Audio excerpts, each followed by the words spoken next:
The series starts with a woman named Mi Chong. She is having lunch with her co-workers. She listens to them talk about a club organized by their office. Mi Chong doesn't know much about it. Her colleague, Ji Wei, invites her to go bowling later that night, but Mi Chong finds it difficult to join because her house is far from the office. Meanwhile, her older sister, Yam Ki Chong, is having dinner with a friend. The two sisters text each other to make sure they'll go home together because they'll be getting back late tonight. Mi Chong, who was hanging out with her colleagues, decided to say goodbye and head home early because it was getting late. She walked to the restaurant where her older sister was waiting. When she arrived, she sat next to her sister and listened to her story about a man she had met. Ki Chong seemed upset because the man was a widower with a child. She mentioned that the man would prioritize his daughter above everything else. For Ki Chong, the child wasn't a big deal because it wasn't her own child. So, if they got married, things would get more complicated. Their two friends quickly hushed her because they realized that Tae-hoon, a widower eating with his daughter, was sitting nearby. A little while later, their sister Kyung-son joined Tae-hoon and gave a birthday gift to her nephew. Feeling embarrassed, Ki Chong's friend said goodbye and left. Ki Chong and Mi Chong got up to leave as well, but before they left, Mi Chong gave a friendly salute to Tae-hoon because she recognized him as a co-worker at her workplace. Even though they were on different teams. On the other hand, there's Yam Chung-hee, and he's having a heated argument with his girlfriend. He's frustrated because it seems like decisions are being made without him. He also feels that his girlfriend might be seeing someone else. Soon after, the three siblings decide to take a taxi back home, each lost in their own thoughts about their problems. The next day, everyone is busy with their own activities. Mi Chong is helping her mom prepare food and drinks for the trip to the fields. Ki Chong, still thinking about what happened the night before, finally decides to go to the salon. Meanwhile, the rest of them are helping their parents with work in the fields. After working for a while, they all take a break and have some food. There's a man named Mr. Gu, who looks deep in thought as he gazes at the scenery. Chung-hee then asks his dad if he can buy a car, thinking it's more economical than using public transport. This makes his dad really upset because Chung-hee had previously taken a car loan and couldn't make the payments. In the evening, Mi Chong's mom asked her to tell Mr. Gu to come to work at 9 o'clock the next morning. Mi Chong took a bowl of food to Mr. Gu. After that, she and Chung-hee went to a cafe owned by their friend Do-won. It turns out, both Do-won and Chung-hee were heartbroken because they had been dumped. The three of them talked about their lives in Sunpa village. Chung-hee and Do-won felt like they didn't fit in with people from Seoul. The next day, as Mi Chong was going to work, she saw that Mr. Gu had already arrived, even though it was only 7 in the morning. Mi Chong was a bit confused but kept walking. At the office, Mi Chong talked to her boss about having to join the office club. Her boss said it would help Mi Chong get closer to her colleagues and improve her work. Meanwhile, outside, Tae-hoon was talking with his colleague Sung-min. They were waiting for their turn to talk about their club obligations.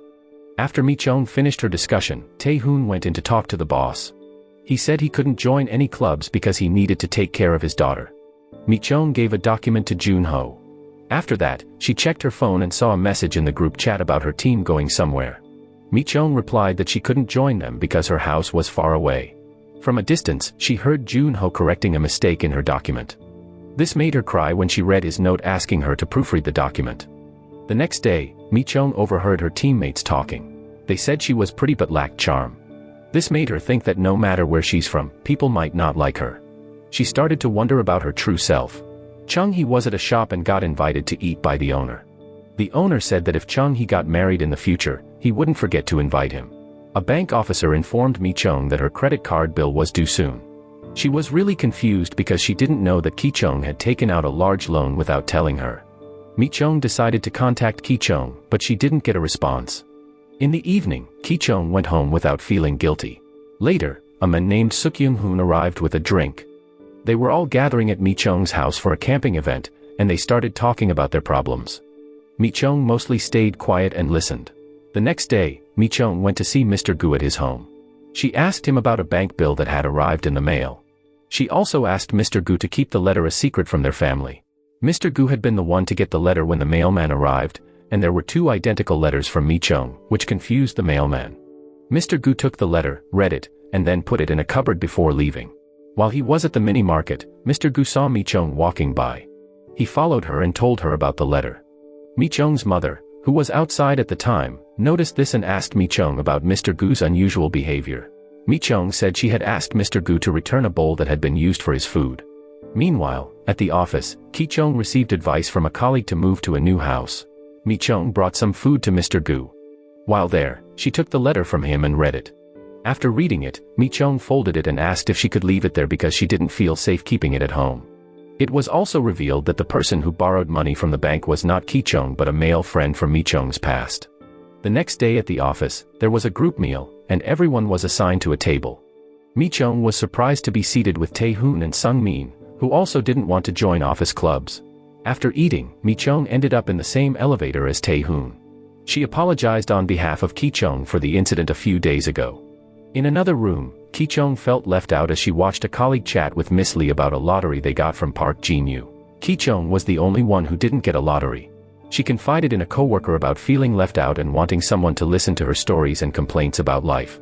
Meanwhile, Mi-chong was on the phone. She learned that Chon Hyuk, who owed money, had run away to Thailand and nobody could contact him.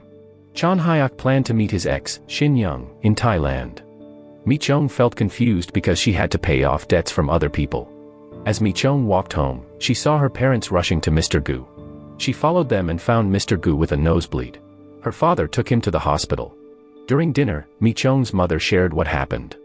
She thought Mr. Gu might have fallen while drunk and mentioned his mysterious background because he never clearly answered questions about it.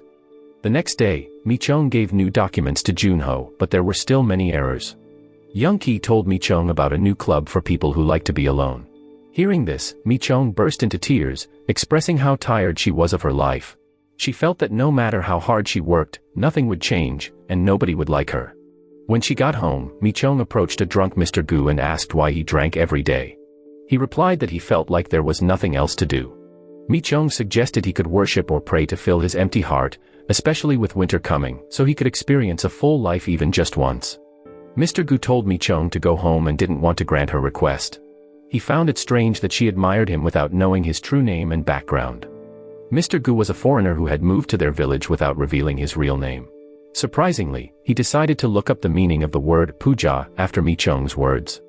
At the office, a coworker asked why Mi-chong hadn't gone home yet, as she usually left on time.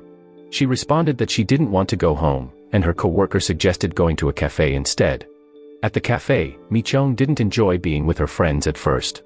Then she remembered Mr. Gu's advice about solving her debt problem and being cautious around men who deceive women by knowing who will remain silent when they distort the facts.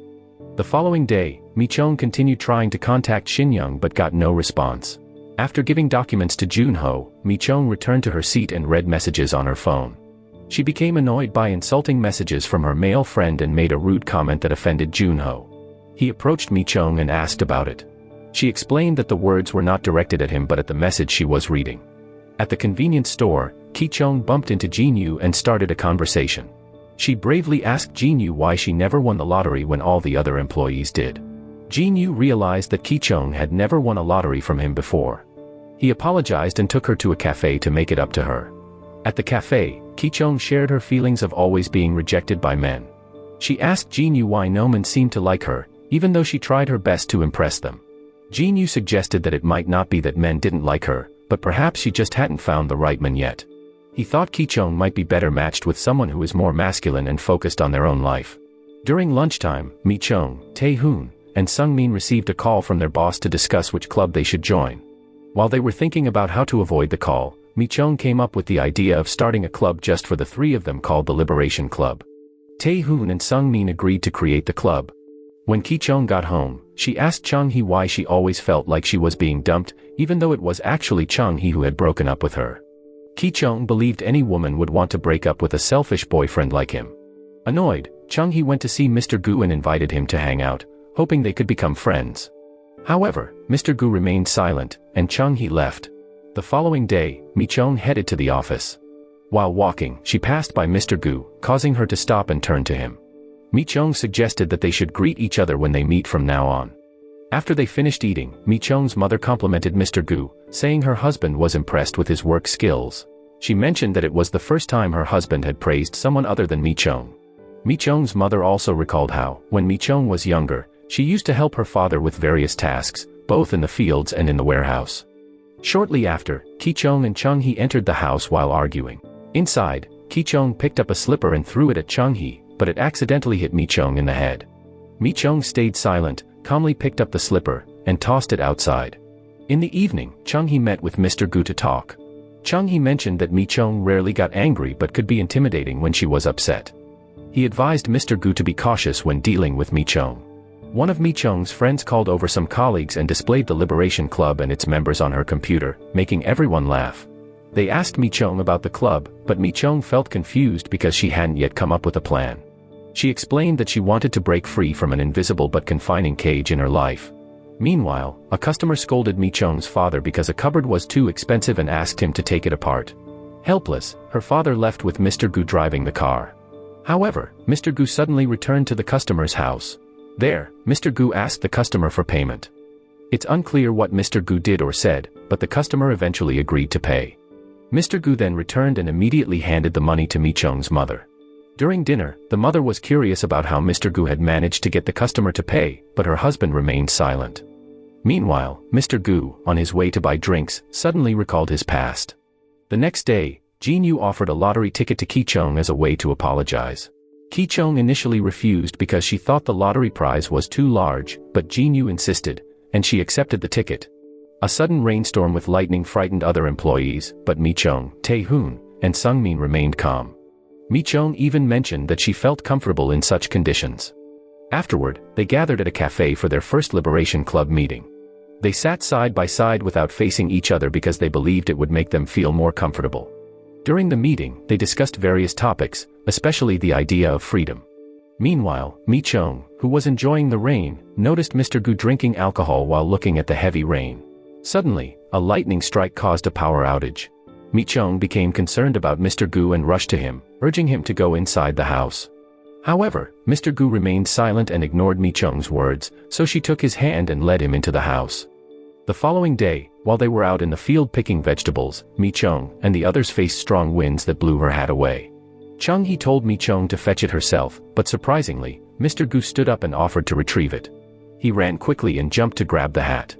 After getting the hat, Mr. Gu jumped back, showing he was warming up to Mi-chung. He handed the hat to Chung-hee and then resumed his work. Chung-hee was impressed by Mr. Gu's jump and caught up with him after returning the hat to Mi-chung. During their conversation, Chung-hee marveled at Mr. Gu's jumping skills and asked for his real name. He speculated that Mr. Gu might be a national high jump athlete since some national athletes share the same surname. After they finished eating, Chung-hee continued to ask while following Mr. Gu, but this began to annoy Mr. Gu, who eventually stopped and asked him to be quiet. In the evening, Mi-chung was having dinner when her father realized they were out of mosquito coils. Mi-chung decided to go buy some. On her way to the store, she couldn't stop thinking about Mr. Gu, which left her feeling confused. Mr. Gu had always been kind to her, but he had recently become distant. Meanwhile, Mi-chung's mother overheard Chung-hee and his friend's conversation and suggested they should get married. When Mi-chung returned from the mini-market, she encountered Mr. Gu coming out of his house. She offered him a drink, which he accepted. As he was about to leave, Mr. Gu asked Mi-chung if she believed they would both change when spring arrived. Mi-chung replied that they would change if they cared for each other because, based on her experience, people change after doing something they've never done before. Mr. Gu then confessed that he had started to care for Mi-chung after he chased down and retrieved her hat that the wind had blown away. The next day, after buying some drinks, Mr. Gu met Mi-chung as she was leaving the train station. When Mi-chung approached him, Mr. Gu appeared confused and quickly left, avoiding a conversation. She tried to chat to get closer to Mr. Gu but was disappointed when he hurried away. It turned out Mr. Gu did this intentionally because he was unsure about what to do, especially when it came to facing her family directly. In the evening, Mr. Gu stood in front of Mi-chung's house with the intention of giving her the ice cream he had purchased earlier.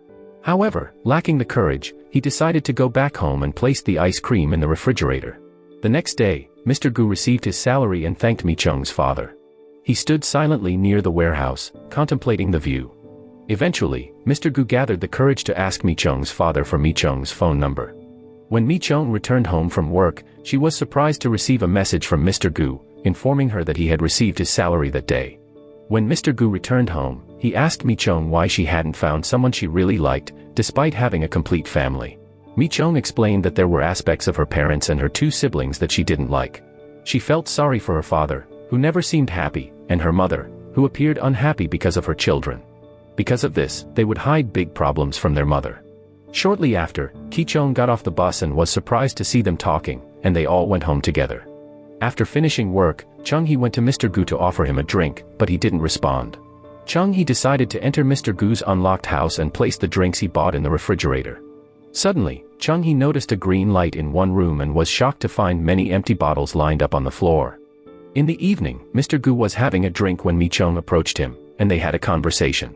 He remembered the ice cream he had bought and gave it to Mi-chung. This made her feel better, and she began to interact more with her friends. At home, Mr. Gu cleaned his house. After finishing, he took a photo of his clean house and sent it to Mi-chung. When Mi-chung returned home from work, she met Mr. Gu, who was waiting for her, and they walked together. Once home, he shared that he used to find it hard to clean his house, especially getting rid of all the empty bottles. But after getting closer to Mi-chung, he felt motivated to clean up. The following day, Chung-hee, still curious about Mr. Gu, decided to give it a try too. At the same time, Mr. Gu's phone kept buzzing with many messages, all asking about his whereabouts. From these messages, it became clear that Mr. Gu's real name is Gu Jjaeong. The next day, while everyone else was working in the field, Jjaeong and Mi-chung were cleaning the grass. Ki-chung was hanging up clothes and saw Jjaeong giving Mi-chung a drink. After finishing drying his clothes, Ki-chung relaxed without his shirt. His mother scolded him when she saw this, and Ki-chung joked that Mi-chung and Jjaeong weren't working but were on a date. Later, Mi-chung messaged Jjaeong to tell him she would be home late because of a club gathering. She explained that the club had only 3 people, all wanting to experience freedom. At the gathering, Sungmin was the first to share his feelings from his notebook. Meanwhile, Mi-chung received a call from Ki-chung, who told her he was waiting in front of the cafe where she was. Ki-chung needed her help to carry some things from his office to his house. While talking to Mi-chung on the phone, Ki-chung scolded her, which caught the attention of Tae-hoon. He approached her and invited her to join the gathering since it would be ending soon. When Tae-hoon started sharing his feelings, everyone in the group listened intently. He explained that he lost his father when he was little, and his mother passed away a year later.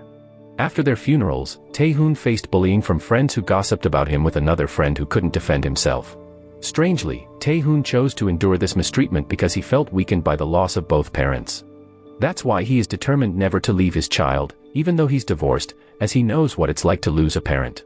He strives to be the best father for his child, which is why he wrote in his notebook that he wanted to break free from feelings of weakness.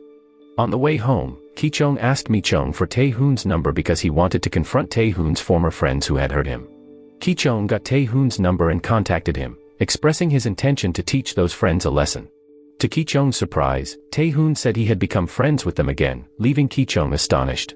Meanwhile, Mi-chung continued trying to contact Chon Hyuk to ask him to take responsibility for the loan he had taken. When she finally reached him, Chon Hyuk scolded her, leaving Mi-chung in tears. He also said he couldn't repay the debt. When Ki-chung returned home, he asked Mi-chung who had started their date. Mi-chung clarified that they weren't actually dating, she had simply advised Jjaeong to admire him. Jjaeong received a call from someone who scolded him for not answering his phone earlier. The caller said that some Sikh had gone to the cemetery and met with Chairman Seen, who was asking about Jjaeong's whereabouts. The caller guessed that Chairman Seen was now against Director Beck and suggested they needed to act quickly to bring down Director Beck.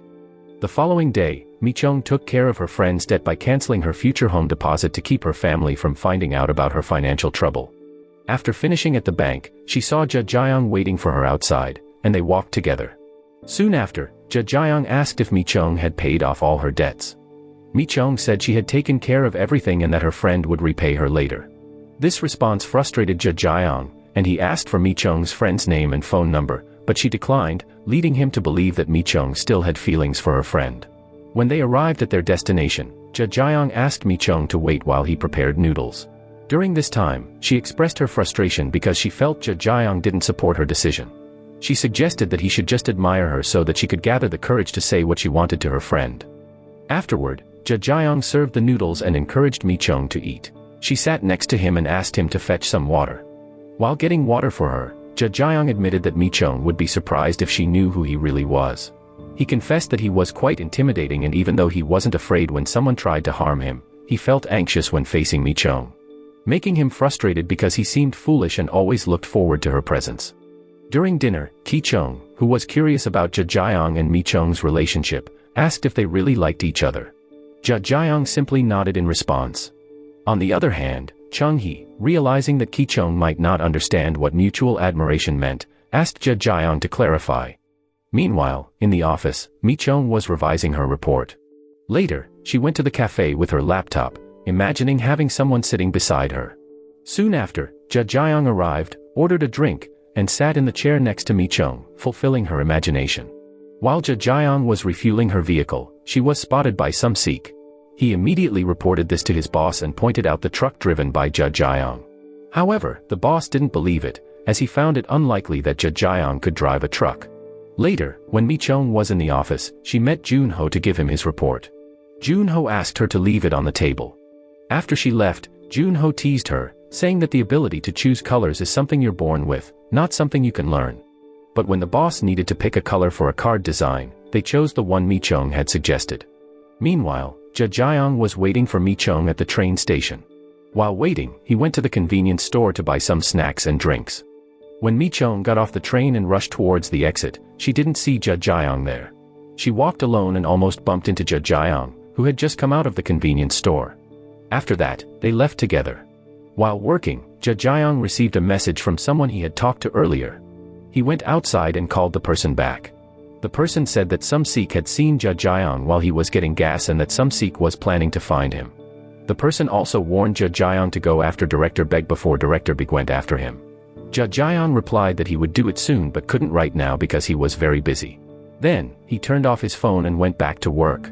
In the evening, Jjae-young waited for Mi-chong at the station. When she arrived, they walked together. While walking, she started talking with him, even though she usually stayed quiet unless someone asked her. This time, she shared stories about the weather, animal carcasses on the road, and frogs crossing. The next day, Mi-chong noticed a change in herself and told her boss about it. She felt more comfortable expressing her thoughts and believed she deserved to be loved. Meanwhile, a rope used to tie things suddenly broke, causing her father's belongings to fall on the street. Her father saw this and asked Jjae-young to stop, then he came out to clean up the mess to avoid causing problems for other drivers. At the same time, Mr. Big happened to pass by and saw Jjae-young helping. Soon after, some Sikh and Mr. Big approached Jjae-young and took him aside to talk. Mr. Beg said that Jjae-young was pretending to be poor and mentioned that he used to date his younger sister, who had unfortunately passed away. Afterward, Jjae-young walked back home. Mi-chong's father, worried about Jjae-young, kept an eye on his house and felt relieved when he saw Jjae-young return home.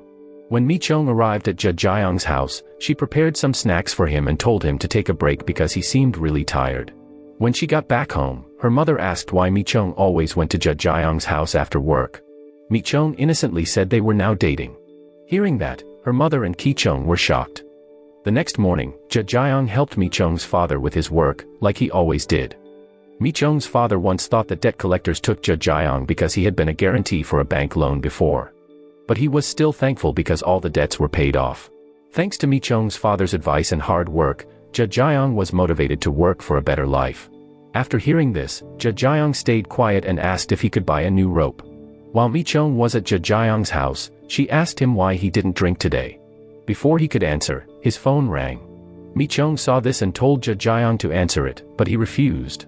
He wanted to know why Mi-chong told her mother they were dating. He thought they should keep it secret until their deal was over because he could leave without anyone knowing. Mi-chong said that it's normal for relationships to end, so there was no need to hide it. Before leaving, Mi-chong asked Jjae-young to say whatever he wanted to say. Jjae-young then shared that he had told people who felt hopeless to see a doctor, but sadly, he had chosen to jump instead and died. When Mi-chong asked who it was, Jjae-young revealed that it was his ex-girlfriend. He also said that Mi-chong could stop him from worshipping if she asked. Mi-chong replied that Jjae-young had never worshipped her. In a flashback, it showed Jjae-young waking up after hearing Mi-chong scream. He realized he was at Dongmi Station and quickly left the train. Mi-chong had saved Jjae-young. If he had followed some Sikh's orders to meet at a Uido station, he would have been in trouble with some tough guys. After buying drinks, Jjae-young went to a public phone. He talked to someone who complained that Chairman Seen wanted them to get rid of Mr. Beck. Jjae-young said he was tired and hung up the phone before leaving. The next day, while Jjae-young was working in the warehouse, he saw some Sikh stalking him. Some Sikh hid when he realized Jjae-young had seen him. Meanwhile, Mi-chong was having a meal with her friend and praised Jjae-young as someone who never made excuses and was true to himself.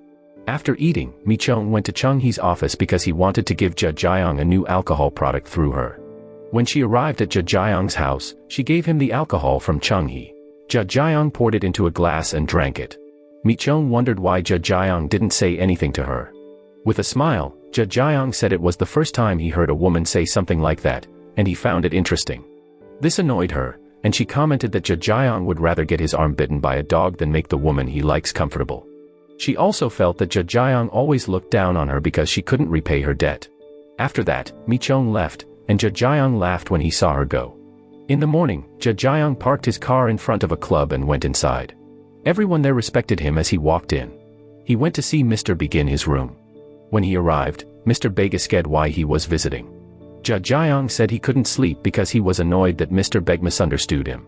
Mr. Beg thought Jdrama was pretending to be poor when he was just taking a break from his usual routine.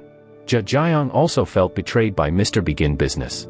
So, he told Mr. Beg to be patient because he would come back and decide whether to give up his business and focus on gardening or keep running his business to gain power.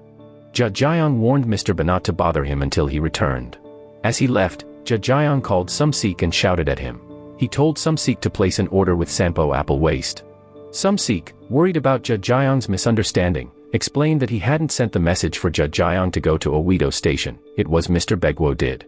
Jdrama already knew this because Yan had told him. Meanwhile, when Mi-chong got home from work, she got a call from Jdrama, who said he was waiting for her. She quickly met up with him, and they left in his car. Chung-hee, who saw Jdrama arrive, approached him with car keys he found in the bathroom. Chung-hee asked Jdrama to confirm he had the car. Jdrama immediately took Chung-hee to his apartment and showed him the car in the basement. Chung-hee was amazed and happy when he saw his car and praised Jdrama for helping him find it. Feeling happy, Chung-hee decided to drive the car. After leaving a convenience store, Mi-chong continued her journey in Jdrama's car, now driven by Chung-hee. When the police stopped them, Chung-hee gained respect because he was driving a luxury car. When they arrived home, Mi-chong's mother asked about the car parked in front of their house. Do-won quickly explained that it belonged to his friend who had left it with him while he went abroad. Young-hoon, seeing the luxury car, became curious about Jdrama's real job.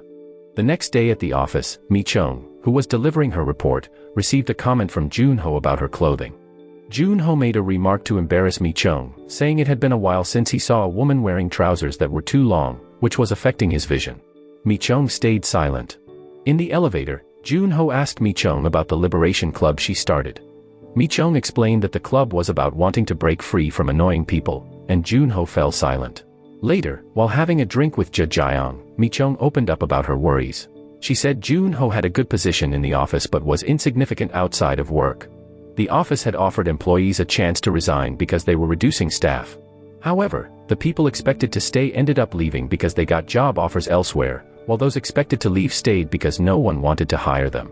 That's why Jun-ho was still at the office. Jdrama commented that weak people can be cruel and pitiful. He suggested that Mi-chong invite Jun-ho to her home for some lessons in the fields. Afterward, they had noodles together. Jdrama opened the window, enjoying the breeze. After the meal, Jdrama said it was the first time he had lived in a house where the wind changed direction at night, and you could see the moon directly. They went outside, and he playfully threw stones at a lamp, causing it to go out.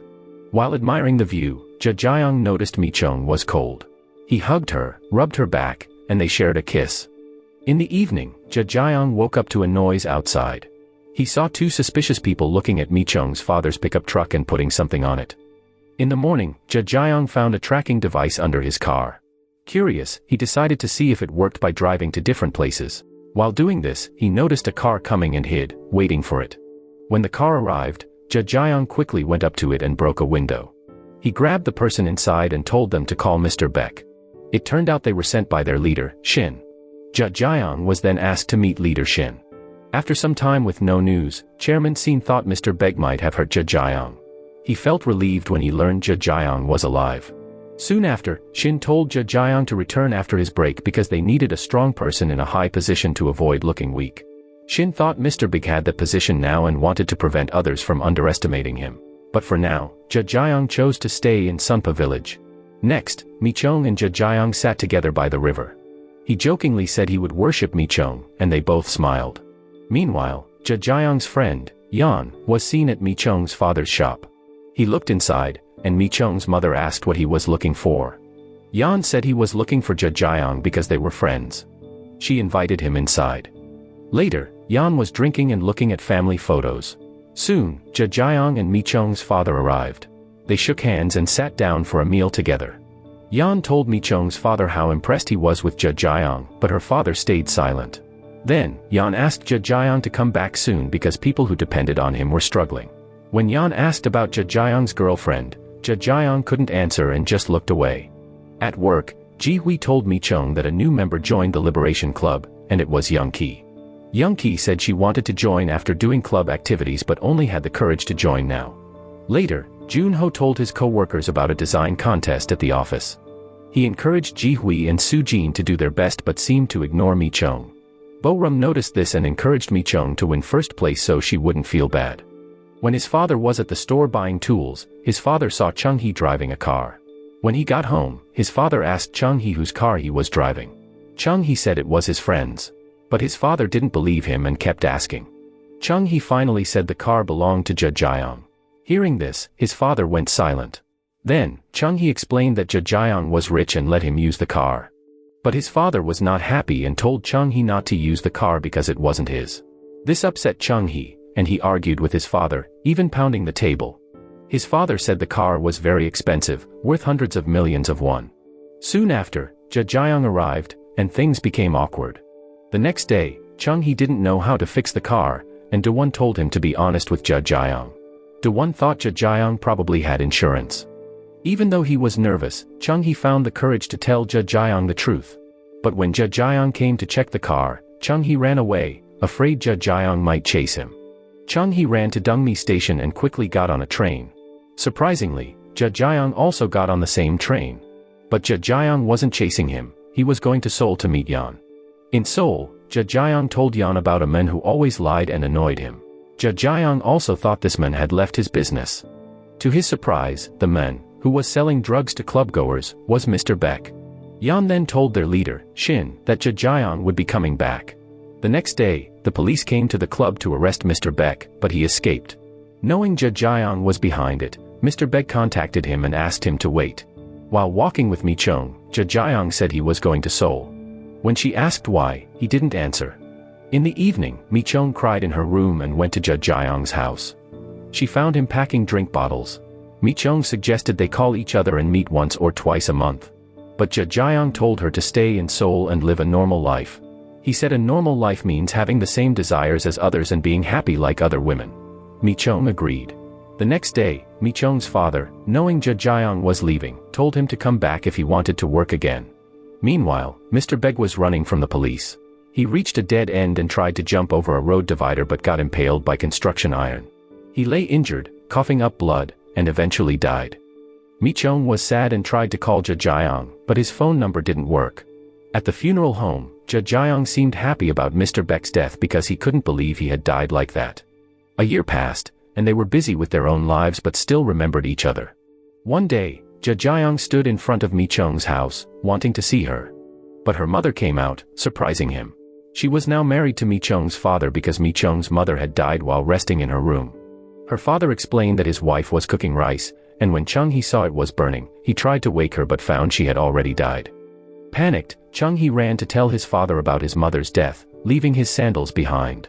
The three children were very sad and decided to move to Seoul. After they left, their father's new wife and her children took care of him. He then gave Jdrama Mi-chung's new phone number.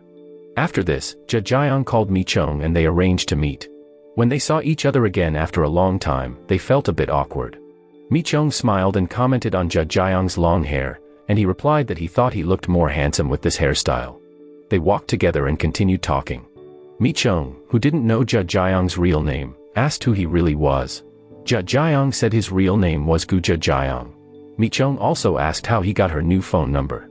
Jdrama explained that he had visited her house a few days ago. Mi-chung then realized that Jdrama knew about her mother's passing and her father's remarriage. Afterward, they decided to go for a walk in the market. While enjoying their food, Jdrama got a call from Suk. He asked Mi-chung to wait for him because he needed to meet Suk. When he got to their destination, Jdrama went inside to check financial reports. Later, Jdrama and Suk went to a club. When they arrived, Jdrama saw a pimp being attacked by someone with a bottle, causing him to bleed from the forehead. The woman was angry because she had lost her job after Jdrama collected her debt. Seeing this, Jdrama became very angry and confronted the woman against the wall. Jdrama said he would be tough on people who didn't want to pay their debts. He went into the assistant's room and searched everywhere, finding money under a chair. Afterward, he reunited with Mi-chung at the restaurant. Noticing a wound on Jdrama's cheek, Mi-chung remarked that he had changed in just an hour and a half. While they walked, she mentioned that Chon Hyuk still hadn't paid back the money he owed her, even though he had thrown an extravagant wedding. When Mi-chung asked Chon Hyuk to repay the debt, he scolded her, which frustrated her so much that she accidentally broke the glass she was holding. They ended up spending the night together in the apartment. The next day, Chung-hee told his father that he would visit him next week. Meanwhile, Ki-chung, feeling uncertain about her relationship, decided to cut her hair. When Mi-chung came home from work, she unexpectedly ran into Chon Hyuk, the man who owed her money. Later, Mi-chung was surprised when Jdrama arrived and held her in his arms. Once at home, he offered to help her collect her debt from Chon Hyuk, but she declined. She wanted to prove that Chon Hyuk was a deceitful man who had taken all her money. Mi-chung said she saw Jdrama as a refuge because she chose not to harbor hatred, which made Jdrama happy. A few days later, Mi-chung, Ki-chung, and Chung-hee returned to their hometown of Sanpo. Do-won warmly welcomed them because it was their father's birthday. The three siblings brought gifts for their dad. Mi-chung smiled as she looked at her childhood notebook. During the meal, their father told them that if they couldn't live together in Seoul, they could each choose to live on their own. Chon Hyuk, who met Mi-chung again, finally found the courage to start a conversation. He said he would start paying off his debt in installments next month. Hearing that, Mi-chung was visibly happy, knowing she had made Chon Hyuk feel like a loser. Back at home, Tae-hoon brought Ki-chung a rose cut from a tree. Meanwhile, Chung-hee, who had intended to attend a history class about Seoul, accidentally entered a class discussing death and funerals. At first, he thought about leaving but stayed after the teacher explained the topic. The scene then shows how Mi-chung and Jdrama's lives have changed after experiencing love. They feel happier than before because their hearts are filled with love for each other. So the moral of the story is if you spend all your time worrying about joining office clubs or being liked, you might miss out on becoming best friends with a mysterious, hat-fetching, nose-bleeding high jumper who drinks too much. Keep your life interesting, and you never know who might jump into it.